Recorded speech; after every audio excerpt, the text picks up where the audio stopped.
Hi, everyone. This is Virginia with Butterfly Journey Human Services. And today we are going to be talking about finances. This is Monday Money. We call it Monday Money because it's the first day of the week.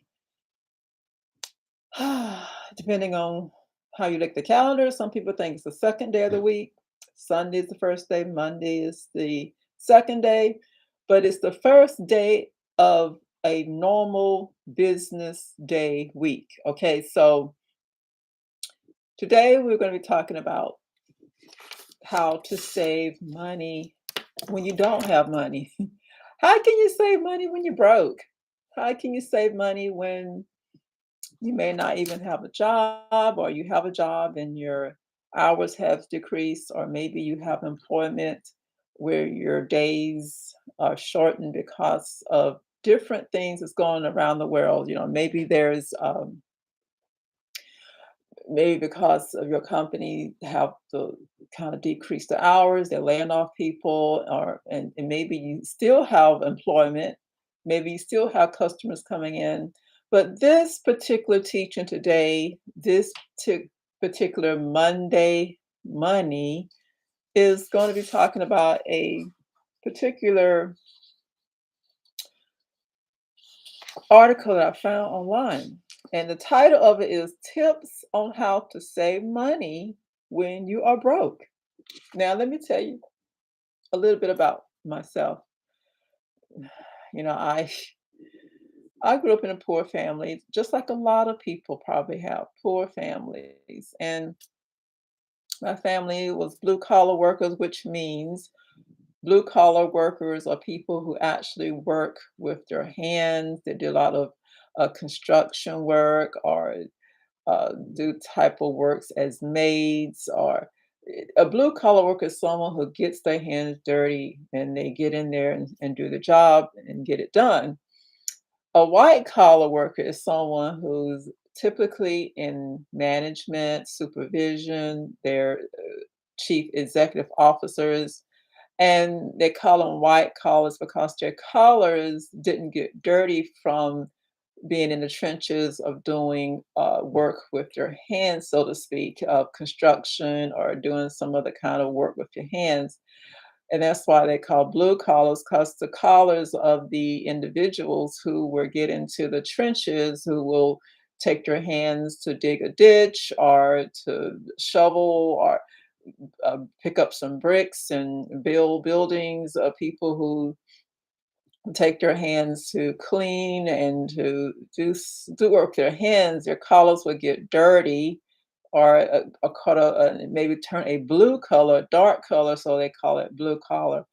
So my family, my mom and dad is from the blue collar sector of employees, and so you may have family members and friends, parents or grandparents who can tell you about the blue collar work that they did or they're doing now. And so my dad worked all his life in blue collar work, worked at cotton mill, worked at different other plants.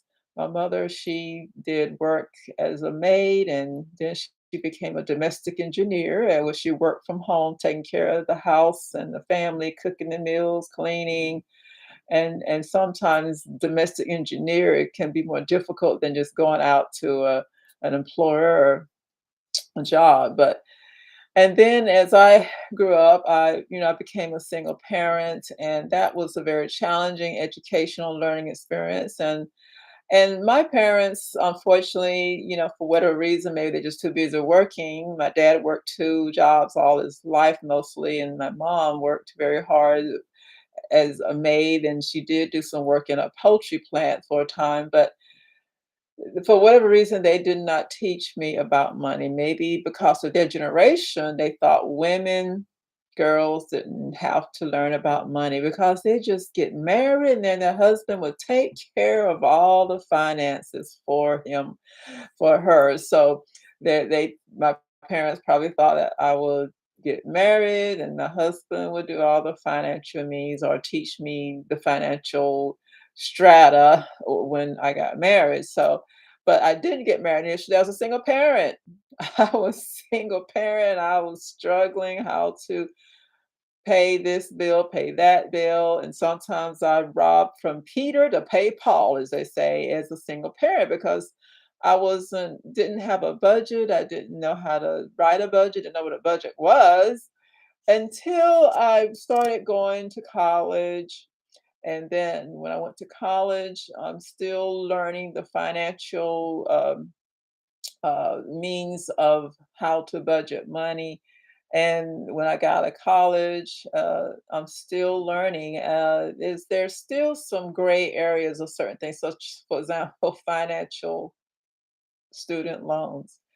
I would say student loans is the worst of all the worst of being in debt. I'm there with you. I have student loans too. And I got into going to college thinking, well, wow, I go to college, I get a degree, and then I get a great paying job, great salary, great benefits. That's the line that I was told when I was going to college. I first started out at junior college and then I went on to a 4-year institution college and then university.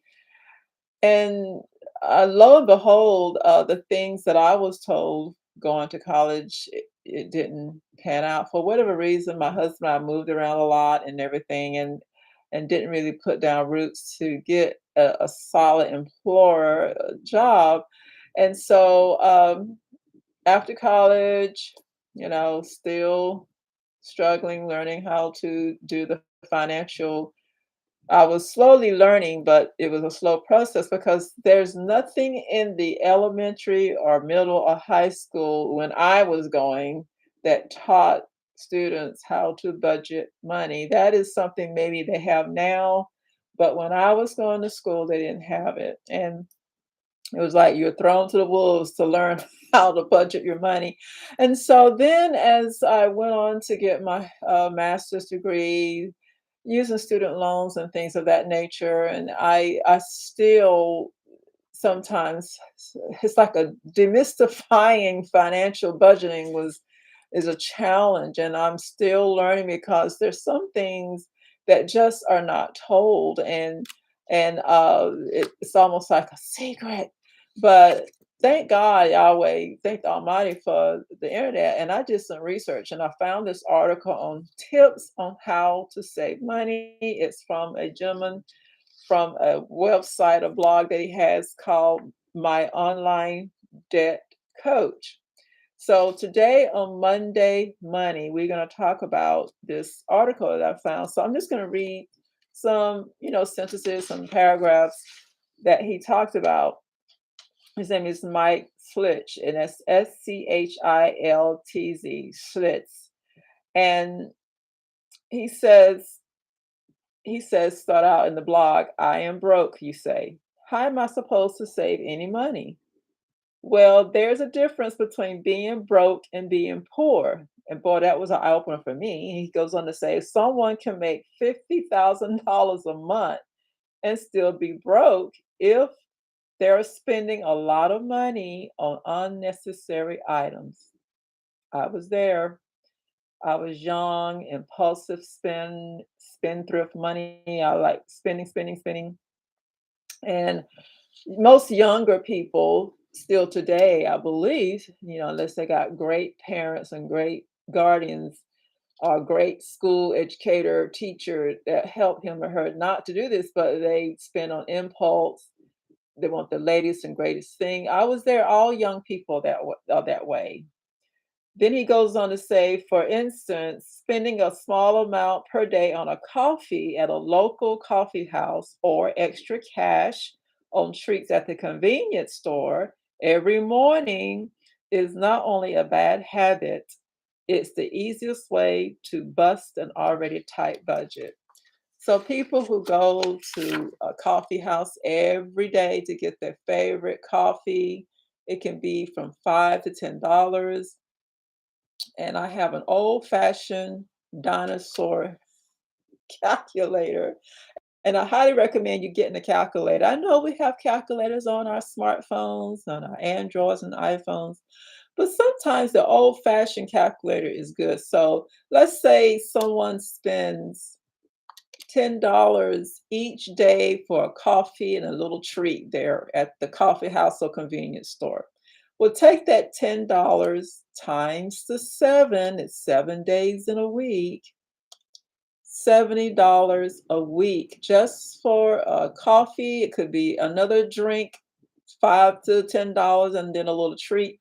And let's take that $70 that I just put on in the calculator that person is spending each week times 4, because there's 4 weeks. Usually there's 4 weeks in a month. Sometimes there's 5, but we're going to do 4.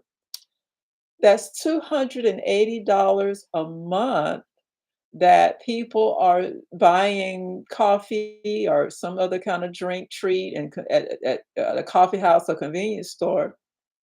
Now let's take $280 that we just did that that person is spending each month for their favorite coffee drink or favorite drink and treat before they go to work. They stop by, go through a drive-through, and get some kind of convenient drink and treat before they go to work. And so they can say, I have to get my caffeine on, I have to get this drink on. And so $280 times 12, because there are 12 months in a year.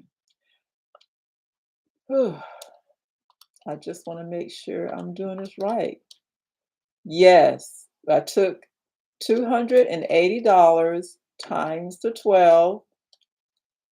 That's $3,360 a year that a person is spending just for his or her favorite coffee drink and a treat from a coffee house or a convenience store, that that person probably can save, most likely can save, if he or she will buy some kind of treat from a grocery store, from an inexpensive grocery store, and then make their treat at home, and they can save money that way. Now, let's continue this article on how to save money when you're broke. So, he said to look for places to cut back. And you can do this by keeping receipts and making a budget. That's what I did initially is I kept receipts, physical paper receipts. Now we have electronic receipts. You can put in an app or and you can scan it in, and that's how you can keep track of your spending. And then he goes on to say, if you have a hard time saving money in an emergency fund, adding to your bank account or meeting the current high cost of food budget and gasoline on your current income, you're not alone, because many American households are struggling to make ends meet with less money. So we are, especially today with gas prices, depending on where you live, can be anywhere from $4 to $7, $8 a gallon for regular unleaded. And continue in reading this article on tips on how to save money when you are broke. According to Bank Rate, which is a well-funded savings, it says from Bank Rate, a well-funded savings account can be useful in emergency, providing needed funds to cover unforeseen expenses that might otherwise require borrowing. Then it goes on to say, currently, however, less than half of US households, about 4 in 10, are able to cover unexpected 1,000 expense like a car repair or medical bill.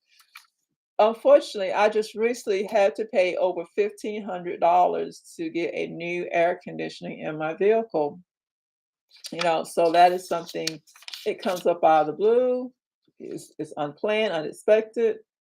And so taking that money that the calculation that we just did, $280 times 12, that's the amount that we show that someone who is going to a coffee house through the drive-through or some other convenience store, or maybe they're going to get their favorite coffee and sandwich biscuit, or a coffee and a little treat, maybe a honey bun or bear claw or something just to get them started through their morning. So if the 36 is $3,360 per year, well, if someone with half that, divide that by 2, Well, there's $1,680 there that can be put in a savings account, saving over time that could be there for emergency purposes. So he has four different table of contents, and we're not going to cover all of them. We're going to take one per each Monday. Each Monday, the first Monday of each month, Yahweh's willing, we are going to talk about money saving tips. And he goes on to say ways to save money while broke is the first of the chapters. He said it may seem like a small thing that won't make much difference, but the best thing to do if you want to save money is to track your monthly spending habits, every single penny you spend, so you can spot unexpected expenses. I know this is very difficult to do because that's what I did initially in my financial budget saving quest. I will take a piece of paper. I was right now. This is before computers. This is before the apps that we have now. So I will take something like this, a little notepad. I don't know if you can see it here because of the lighting, but it's like a little notepad here, and you can just write down old-fashioned way. Just write down the date, what you bought, and how much it costs. And you can just do it in a little notebook, or you can take your phone, your smartphone, your Android or Apple phone, and you can just write or type it in that. So he goes on to say here, for instance, you can use any number of apps to document each purchase, or you can go old school and carry a pen and a paper notebook to record your spending. Just what I said. That's what I used to do initially. Both are equally effective as long as you remember to document the item and cost immediately after the purchase. So let's say we're going shopping.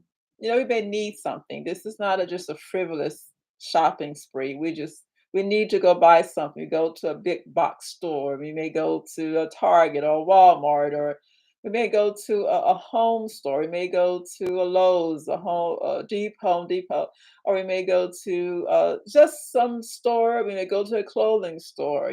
So we're going to buy something that we need for whatever the purpose is for, and so we purchase it, get a receipt. I know lots of times a lot of merchants now don't want to use the paper. They say, well, can I email you your receipt? And that's fine too. I today perfectly love to have the e-receipt because you can go back and you can print it out and you can see it. So if they give you a physical receipt, make sure you keep it in a special type of area of your wallet or purse, and then immediately, if you can, remember to write down that purchase right then and there.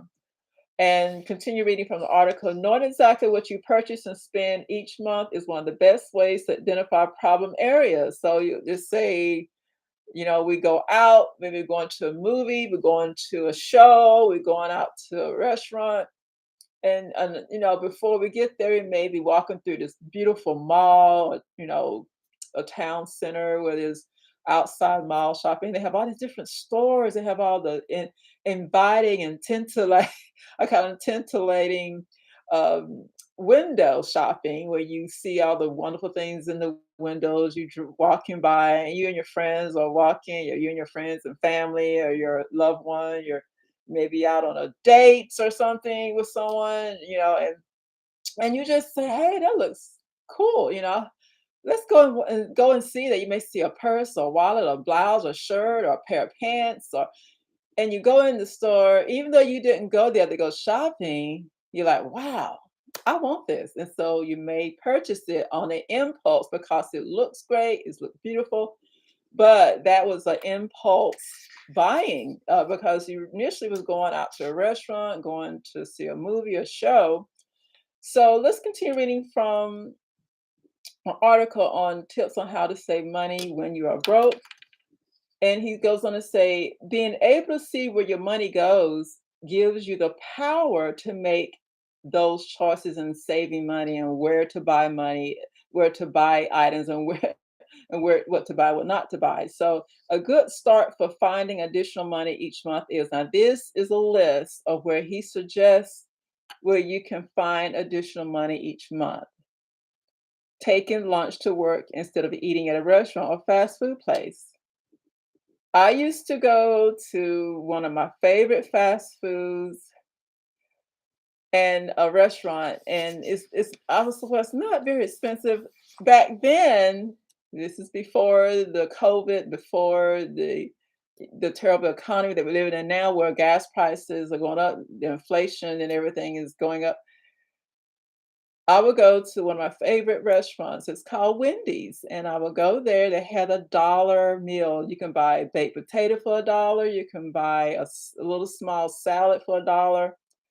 And so I would get just a baked potato and a side salad and some water, and that was $2 plus tax. So I said, well, every day I'm just spending about $2 and change for my lunch from my work. I would just drive to the Wendy's right around the corner from where I worked and just get a salad and baked potato. And so, oh, I'm saving money. Now today, that same baked potato and salad may be double, triple. It may cost $3 now for a salad or $3 for a baked potato. So here we can buy the potato from the grocery store, just a bag of potatoes, and cook the potatoes at home. We can bake them at home and put them in the refrigerator or freeze if you like, so you can take them out and take them during the week, or make a salad the night before, put it in a container, and then the next morning or the next evening,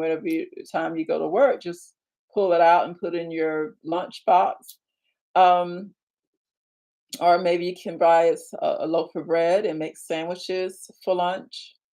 So used to call it brown bagging, and brown bagging comes back to the blue collar worker, where they would just put their lunch made at home in a brown paper bag, and then they will go to work and they'll just pull out their brown paper bag and pull out their sandwich, and then a fruit and maybe a little dessert, and they'll have a cup of coffee or some water, and that was the brown bag lunch.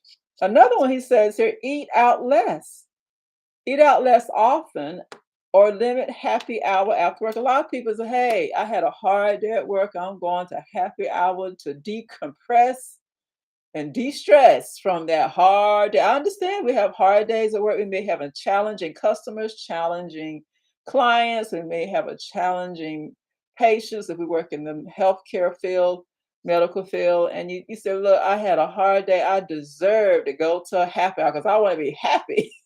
And so sometimes that can add up. Also, eat out less often instead of going out to eat every day. Some people, unfortunately, I don't know how they can afford it, but they go out to a restaurant every day or go drive through a restaurant every day. Another way to find additional money each month is buy groceries on sale or from a less expensive store. So let's say you want to start brown bagging or bringing your lunch to work, and stop going out to eat as often each week, then go to a grocery store. I can recommend the ones that I like to go to. I like to go to Publix or Kroger, and there's others like Walmart and Aldi and Lidl. I mean, there's so different ones, so many different grocery stores now that you can go to and find groceries at lower cost. Yes, even in this economy where inflation and high prices are just going, going, going. Another one, he says, review and possibly cancel recurring monthly bills that are taking your extra money. For example, he says you may be making a monthly payment for a gym membership or paying late fees on your credit and debit card. So this is something that my husband and I did. We canceled our cable and we just do streaming over internet. And another thing, the gym membership, I recommend if you want to go to a gym, make sure it's one that has low cost each month, maybe around $10 to $20 a month, if you can fit it in your budget. If not, just exercise from home. I mean, there's a lot of YouTube channels where people are promoting exercising without a gym. And then the late fees on your credit card. Wow, credit cards are double digit interest on people paying late. So I always say try your best to pay down or pay off debt, especially credit card debt. I just recently paid off all my credit card debt, and I thank the Heavenly Father. It took me a whole year to do it, but it took a lot of discipline, and that's what it takes to get out of debt and to become debt free. Another thing that this gentleman recommends to find additional money each month is to cut down on fancy coffee, energy drinks, snacks on the go. Instead, buy them at the grocery store and bring them with you. So if you love fancy coffee, you love these energy drinks, and you love the snacks, well, go to a grocery store and buy them. And then you can just take them to work. You save much more money if you buy at the grocery store and then take them to work with you instead of going to the wonderful, fancy, glorious coffee house and convenience store where the people who own those beautiful, wonderful, fancy coffee houses and convenience stores, they have to have an overcost. They have to pay for the building, all the electricity, all the items, the shelvings, all the equipment. That's a lot of money that those owners have to pay, and that they need to recoup, make a profit from all the items and things you see inside that convenience store or that coffee house.